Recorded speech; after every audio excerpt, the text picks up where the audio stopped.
Good morning, guys. Today we'll be discussing about glycogenesis, formation of glycogen from glucose. Alright, this reaction takes place in the cytosol, and glycogen, as you know, is the main source of energy or the main source of storage of glucose in animals.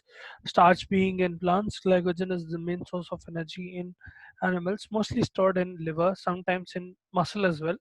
But whenever you need energy, or whenever you need glycogen to be broken down into glucose, especially when blood glucose level falls down, you'll get most of the glycogen in that scenario from the liver rather than your muscle. So liver will be the organ which contains a lot of glycogen. Muscles will have uh, glycogen reserves that will serve only that muscle particularly. In the sense, if the muscle is undergoing contraction, glycogen will be able to provide energy to that particular muscle. All right, it will not be able to affect the serum glucose level if it fluctuates. Now, how you proceed with glycogenesis is you take one molecule of glucose, you phosphorylate it to form glucose 6 phosphate, and you isomerize it to glucose 1 phosphate, changing the phosphate group, and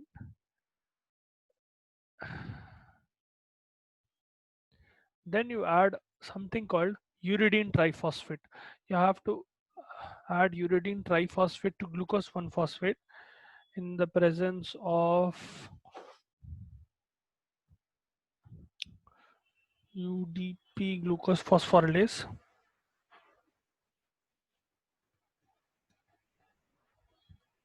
So that being the enzyme.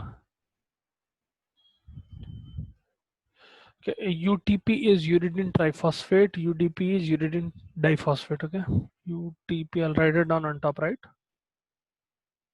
Uridine triphosphate, UDP, uridine diphosphate.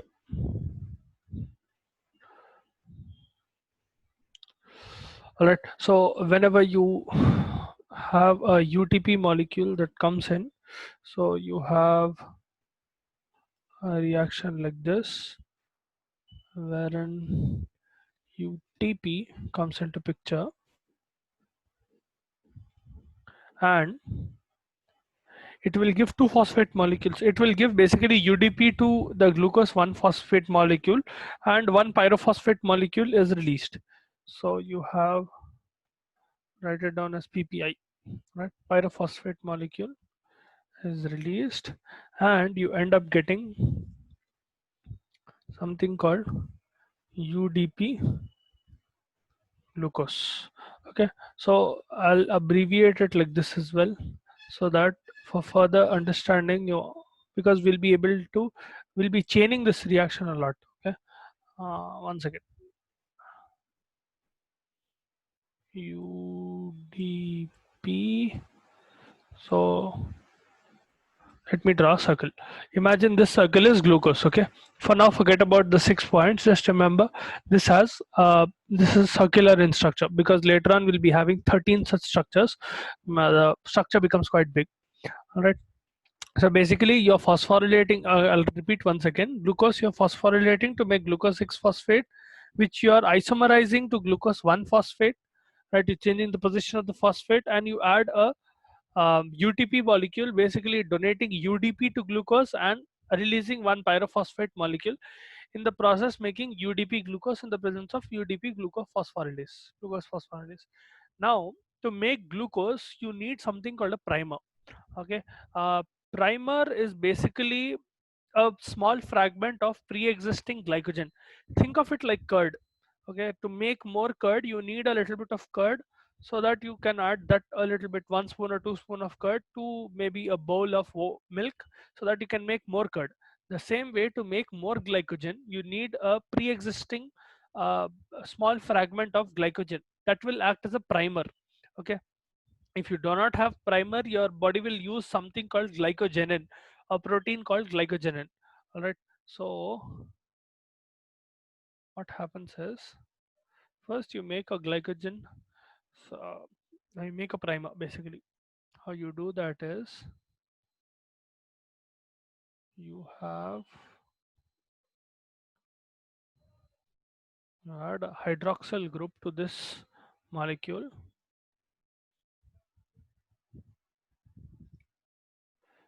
And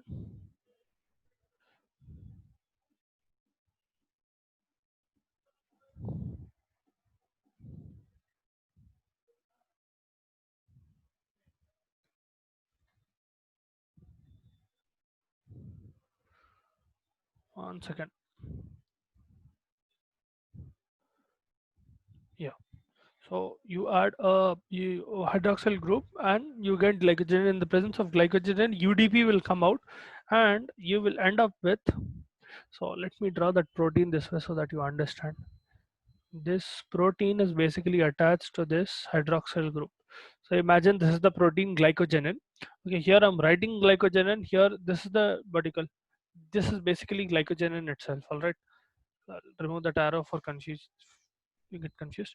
Now you add glycogenin hydroxyl molecule to UDP glucose. Basically, you are replacing UDP with glycogenin, and what ends up happening is you will get something called a glycogen primer.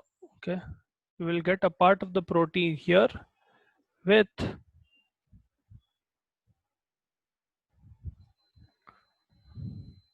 this. Okay, so basically you get that glucose molecule attached to the protein molecule. All right, if you're not understanding anything till now, please let me know either in the chat or in by actually asking the doubt. Either way is fine. Okay, I'll repeat just in case you did not understand.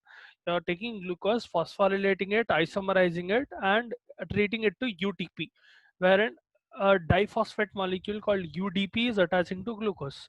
Right now, to make glycogen from glucose, you either need a small fragment of glycogen, okay, or you will need something called glycogenate. Okay, so here I am trying to make a primer here. This will be the glycogen primer.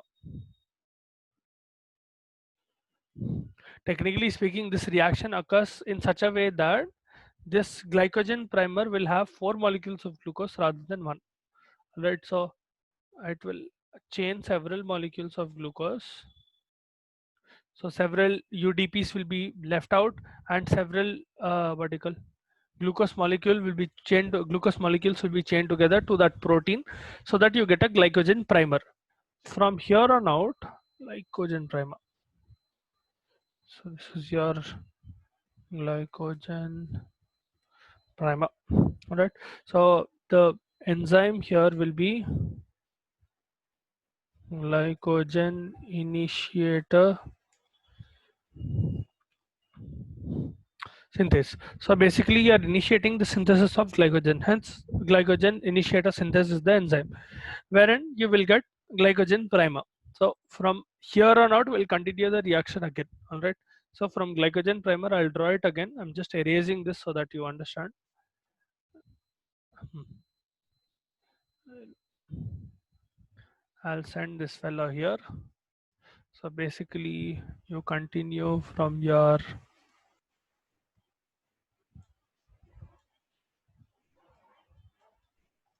Okay.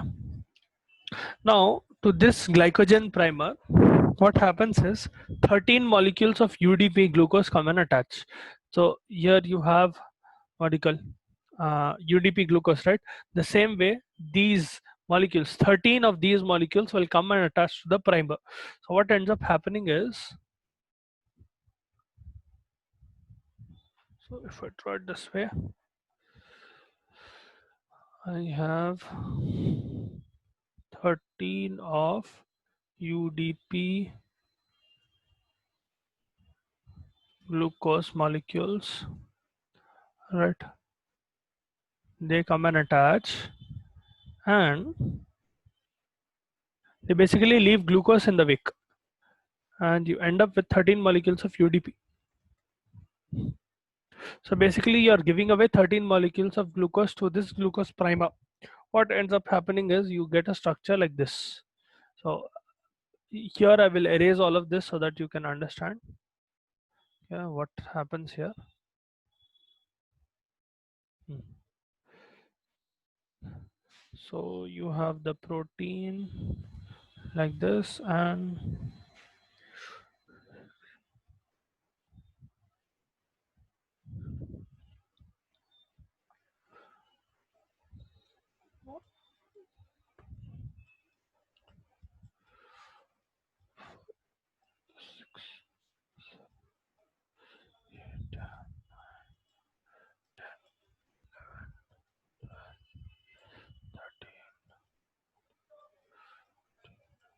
you get something like this. Okay, 13 molecules of glucose, when they are donated to this structure, you'll basically get a structure something like this.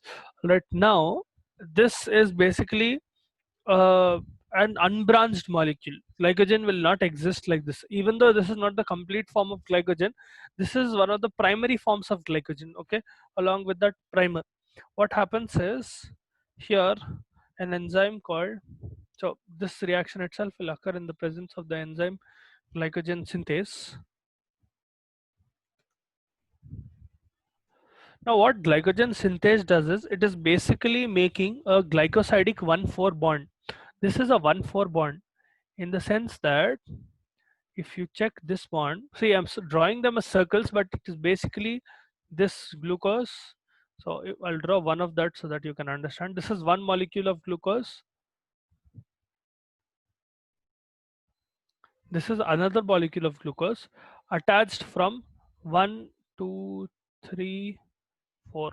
So you have 1, 2, 3, 4. Right, 5 and 6 as usual. 5 and 6. So basically here you are making an alpha 1,4 bond. Alright, in all of these molecules you have a continuous chain of alpha 1,4 bonds. This structure is not exactly stable and it will get branched. Okay, so what happens is,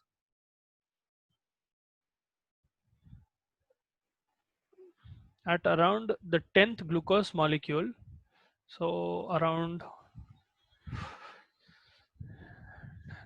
here, this fellow will break. Okay, so you have 6 molecules left here. These 6 molecules will come and attach to the 7th glucose molecule, to this fellow. Okay, so in on your 10th glucose molecule, this bond breaks with the other 1,4. The 1,4 bond will break.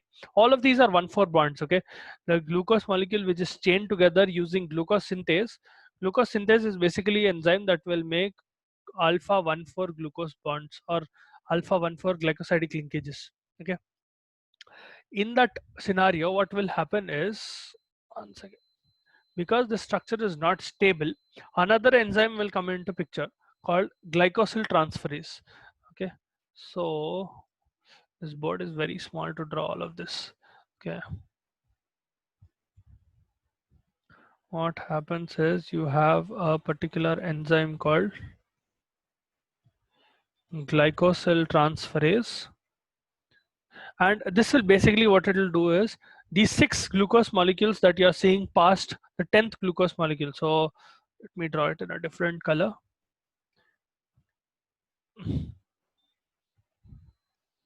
These 6 that you are seeing, these will first debranch. Okay, they will move out of this bond. This bond will break basically, and this will form a 1,6 linkage here. So if you see glucose molecule like this, okay, you have 1 and 6th position, right?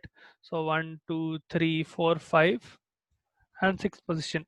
What is happening is, here a 1,4 bond breaks and another glucose molecule will come and attach here in this way. So basically 1,6 bond will occur. So first position here and 6th position here. That is how you get it. Okay, let me draw it a little better. What you end up with is, from here, basically you're making a 1,6 bond like this. This is the initial chain which is going in this direction. Okay, here you have another glucose molecule that attaches like this, and this will be the first position, basically flipping the molecule a little bit. Okay, and you get a 1,6 linkage. Right, that is how you get a 1,6 linkage. The branching will occur through 1,6 linkage.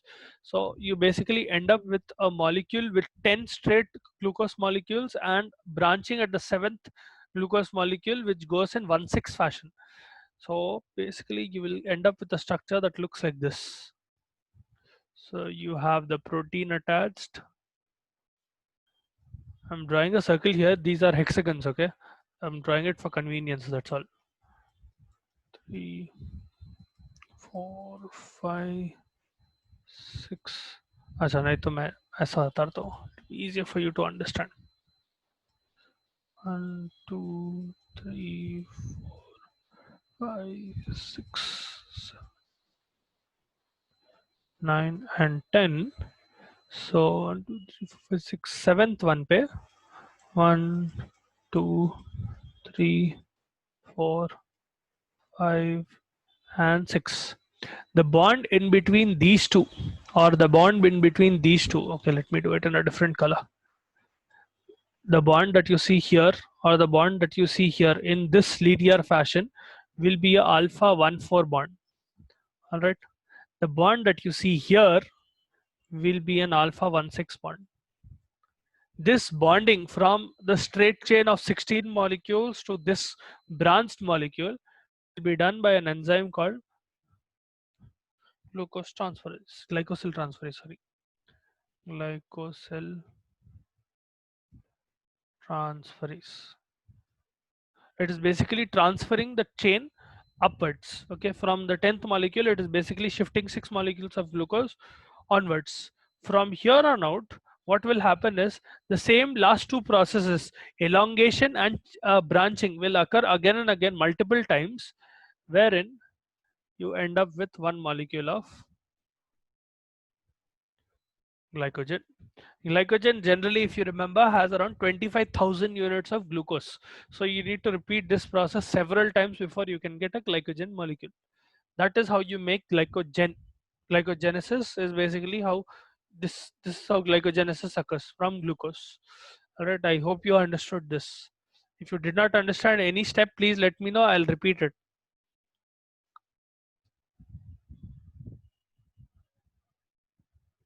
वो 13 से 16 कैसा है वो नहीं है 13 से 16 कैसा? देखो हाँ, पहले, हाँ, उस एक सेकंड। ये प्राइमर था, उसको ऐसा अटैच थे ना already, this was the primer, correct? Yes sir हाँ, ये प्राइमर को 13 molecules of UDP glucose is attached. Okay, in the process one glucose is vertical left out, that is why 17, अब यहाँ से 13 ये glucose है, ठीक है? This is yes sir glucose, the circle that I'm drawing. From here on out, what will happen is this 13 UDP glucose molecules will only donate glucose to this, okay, to this primer, and UDP comes out. So you get 13 molecules of UDP plus 13 molecules of glucose, right? Glucose yes These 13 molecules will come and attach here, making a long chain. Okay, a glucose molecule is lost in that process. That's why you get the vertical primer. It is not a primer anymore. You have a basic structure of glycogen here with 16 glucose molecules. So straight chain में ऐसा 1 2 3 4 12 times more glucose आ जाते. Okay, I'm just writing 12 GL so that you understand. I'm not trying to draw the whole thing again. So 12 okay sir glucose molecules are coming in this way. Now what happens from here is branching. At the 10th glucose molecule, this bond will break, and the rest of the 6 that are present out of 16 will come and attach to the 7th glucose molecule. समझ में आया? Yes sir Okay, anyone else, any doubts? Please feel free to ask doubts.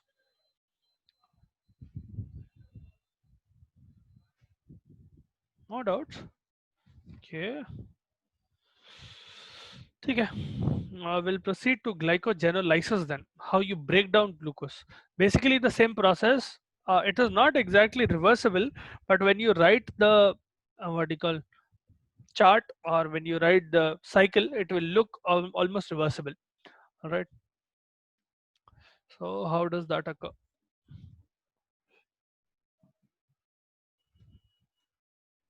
Glycogenolysis.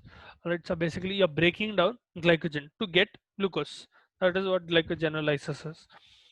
Now, glycogenolysis will occur in three main phases, three main steps. Okay, you have action of your glycogen phosphorylase, wherein you're first breaking the 1,4 bond.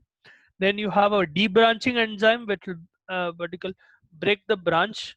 Then you have conversion of glucose 6 phosphate to glucose, almost the same as glycogenesis, but in the opposite direction. All right. So how does that occur? Let us start with our glycogen molecule. 3, 4, 5, 6,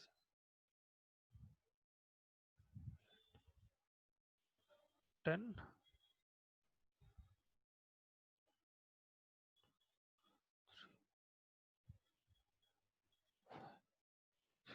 See, this was the basic structure of your glycogen. Right now, this is a 1,6 bond, alpha 1,6 bond. See, only this bond is alpha 1,6. Okay, all of these are still alpha 1,4 bonds because you simply took a glucose molecule from the 10th carbon and attached it to this bond to the 7th glucose molecule. Here a new type of bond is formed, alpha 1,6. The rest here are the same. This is still alpha 1,4 bonds. Okay, this and these are still alpha 1,4 bonds. You haven't changed that. Okay, only this one special bond that is forming the branch, that will be 1,6. All the rest bonds will be 1,4 bonds. Okay, wherever there is branching occurring, that is where alpha 1,6 will come into picture, or else every other place you will have an alpha 1,4 bond. Right, please keep that in mind. Now from here on out, what you do is, the first thing, you will subject this glycogen to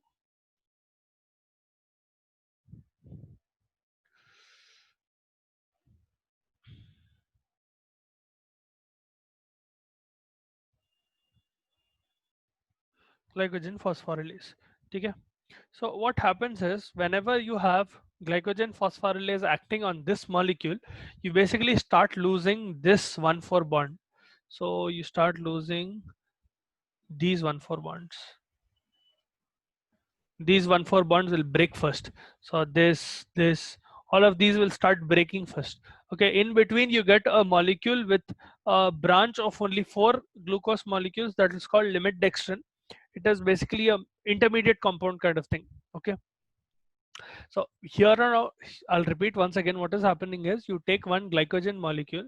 So you have one molecule of glycogen and you start breaking down from this end, from the branch. Okay, so first you break down these bonds, these 1,4 bonds that are present in glycogen, in this, okay, in this chain of 6 glycogen, in this chain of 6 glucose molecules, you start breaking down the alpha 1,4 bond first. In between you get a molecule called limit dextrin. From limit dextrin you continue debranching to the point where you get something like this. So you keep on debranching to the point that you are left with only one molecule on this.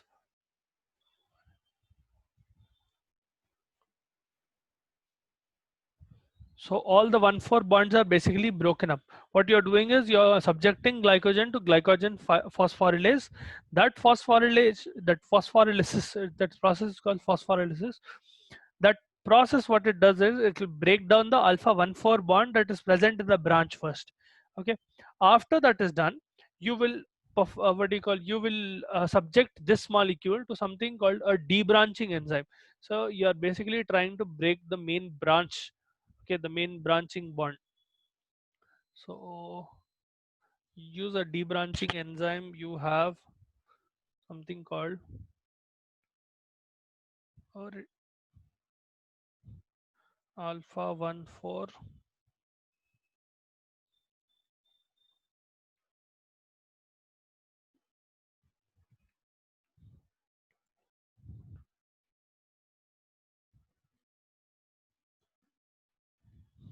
Okay, when you subject your debranched, this is the debranching enzyme. Okay, what it will do is, it will specifically break this bond. It will break this branched bond. All right, so you will basically end up getting one glucose molecule from this. So you have one molecule of glucose that is liberated, right, and you get a straight chain.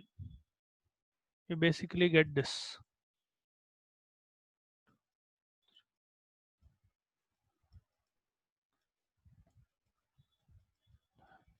Ten. Okay, so I'll repeat once again, what is happening is, you take one straight molecule, complete molecule of glycogen, you start breaking it down by using glycogen phosphorylase. ठीक है, through a process called phosphorylasis. You're basically breaking down first the 1,4 bonds that are present in the branch, the 6 glucose branch that you see. You start breaking down the 1,4 bond in that. Okay, as you keep on breaking them down, you will come to a point where only the debranching enzyme is present, or only the vertical, the last branched glucose is present. So you perform vertical debranching using alpha 1,4 glucan transferase, and you debranch it completely. Sorry, this should be 1,6, not 1,4. The first enzyme was 1,4. This one will be alpha 1,6. Alpha 1,6.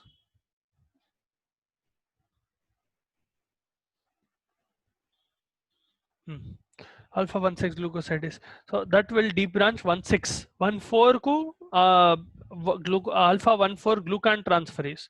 I'll write it down on top here so that you don't get confused. 1 second. Okay. To break or debranching. See, this is all in the branch itself. Whenever I'm talking about debranching, it is the straight molecule. All right. Debranching of alpha 1,4 is done by the enzyme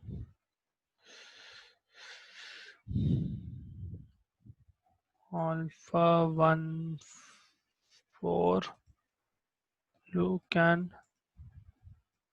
transferase. Okay, point one. Second point, debranching of alpha 1,6 bond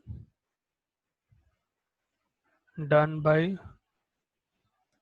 alpha 1,6 glucosidase. All right. So these are the two enzymes that will be involved in debranching. The first debranching will be the long end of that branch. The second debranching will be the last part of the branch, basically the point where 1,6 bond is present. That is where you have alpha 1,6 glucosidase coming into picture.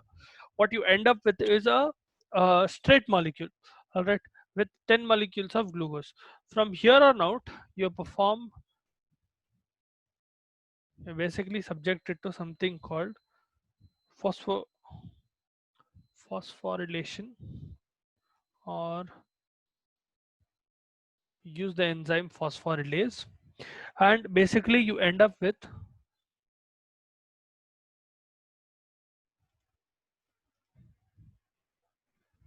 glucose 1-phosphate. All right, you keep on breaking them down. Think of it like opposite of glycogenesis in a way. So in that condition, you were making glucose. Here you are going backwards. So you are taking glycogen, and you keep breaking it down. First you break down the branch, then you break down any individual molecules. So you keep on breaking down this. You keep breaking this down till a point where you get glucose 1-phosphate. From glucose 1-phosphate, so you take a molecule of glucose 1-phosphate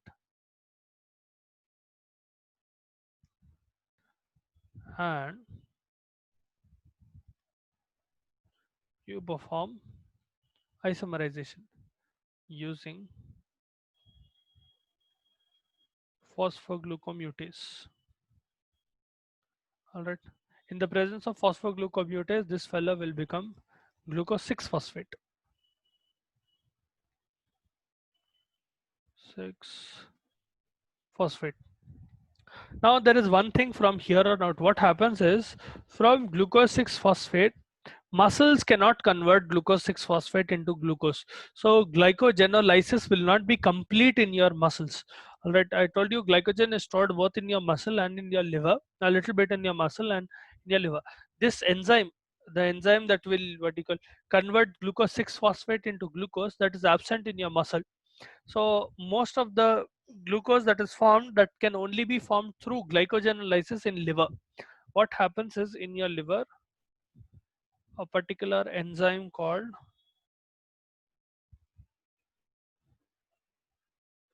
glucose 6 ODI 6 phosphatase will act upon glucose 6 phosphate, giving you glucose. All right, that is how your glycogenolysis will end. You start off with the glycogen molecule, you break down the branches first, the 1,4 part of the branch, then the 1,6 part of the branch, the 1,6 bond, from which you get in between, you get something called limit dextrin, where it is a intermediate compound, right? From here you keep on phosphorylating the enzyme till you get glucose 1 phosphate, which you convert using isomerization to glucose 6 phosphate, which ultimately is converted into glucose only in liver, not possible in muscle because glucose 6 phosphatase is not present in muscle. That is your glycogenolysis. All right, I hope you understood. If you did not, any part, if you want me to repeat the whole thing, please let me know.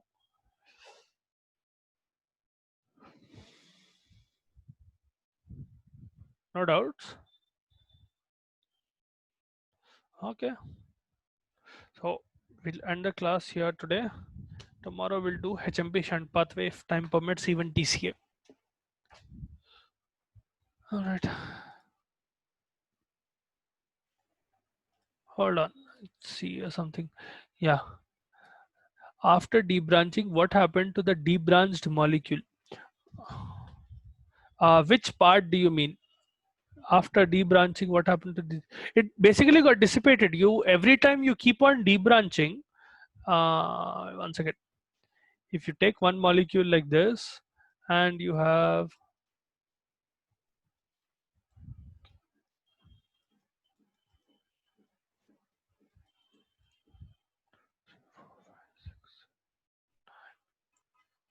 right, if you have a branch like this, which is 1,6, and these branches from here on out, which is 1,4, whenever these move out, they will basically come out as glucose molecules. Every time you keep on debranching, you're basically getting a glucose molecule. All right, if you get a small chain of 1,4 as well, so initially in this deep branched side you had 6 molecules of glucose, right? It is vertical, I'll just put it horizontally. It is basically like this: 4, 5 and 6 molecules. This will be the 1,6 bond. Okay, so I am just replicating this here. All right, this is vertical, I'm putting it horizontally, and these rest are 1,4 bonds. So every time I keep breaking this molecule, I get one molecule of glucose.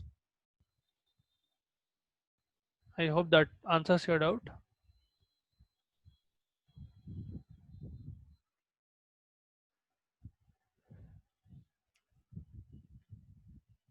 Yes, I got it.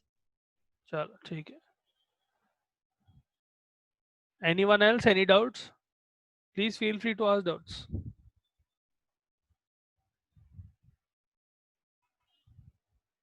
Okay.